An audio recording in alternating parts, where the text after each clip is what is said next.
রান্না বান্না চুলো মুলো আমাকে কিছুই নেই এখন। ছেলে মেয়ে নিয়ে আমরা আসলাম আশ্রয় কেন্দ্রে। আসে তো খুবই কষ্টে, কারণ আমাদের ছেলে মেয়ে নিয়ে রান্না বান্না করে খাইতে পারি না। তারপর পানি মাল জিনিস তো আমাকে সব হয়ে গেছে। রাজা বাহাদুর সড়কে অনেক জায়গায় গাছপালা ভেঙে পড়ছে।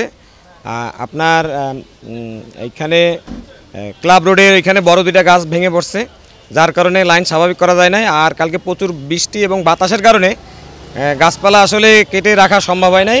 রাস্তার অপোজিটের গাছও যে লাইনের উপর পড়ছে, এই জন্য লাইন চালু করা যায় না। তারপর আমরা সহজ এলাকাগুলো আগে চালু করছি, এখন কঠিন এলাকাগুলো চালু করতেছি।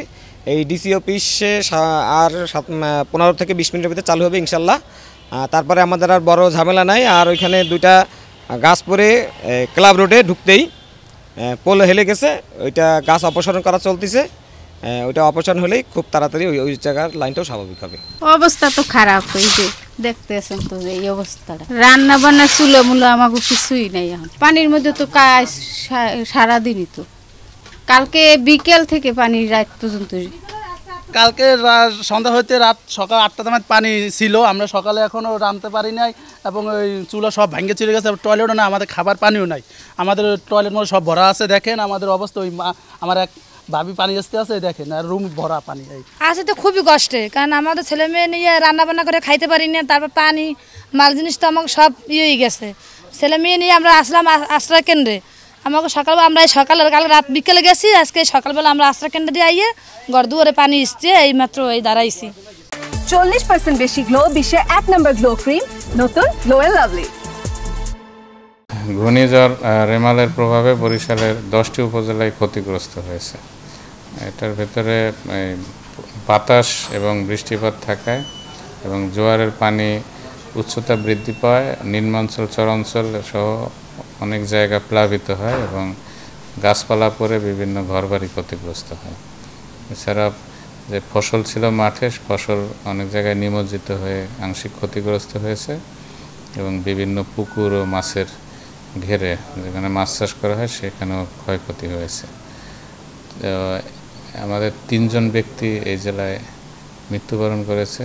দেয়াল চাপা পড়ে বরিশাল সদরে 2 জন এবং বাকেরগঞ্জ উপজেলায় গাছ চাপায় 1 জন। তা আমরা এই 3 পরিবারের কাছেই প্রাথমিকভাবে 25,000 করে টাকা তাদের পরিবারের হাতে তুলে দিয়েছি সরকারের পক্ষ থেকে। আর আমাদের 541টি আশ্রয় কেন্দ্র চালু ছিল, এখানে 27,000-এর উপরে মানুষ আশ্রয় গ্রহণ করেছিল। তাদের খাবার, শুকনা খাবার, শিশুদের জন্য শিশু খাবার এবং যে গবাদি পশু তারা নিয়ে এসেছিল তাদের জন্য গোখাদ্য, এগুলো সরবরাহ করা হয়েছে। এখন আমরা সর্বোচ্চ গুরুত্ব দিচ্ছি এই দুর্গত মানুষের কাছে ত্রাণ সামগ্রী পৌঁছে দেওয়া।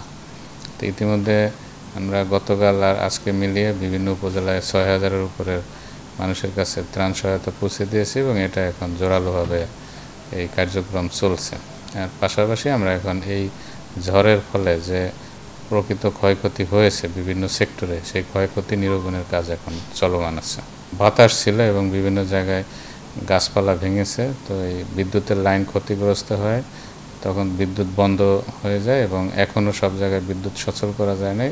তো আমরা আমাদের এখানে ওজোপাটিকো এবং পল্লী বিদ্যুৎ সমিতি তাদের সাথে কথা বলেছি যাতে দ্রুত তাদের লাইন মেরামত করে বিদ্যুৎ সরবরাহ স্বাভাবিক করে।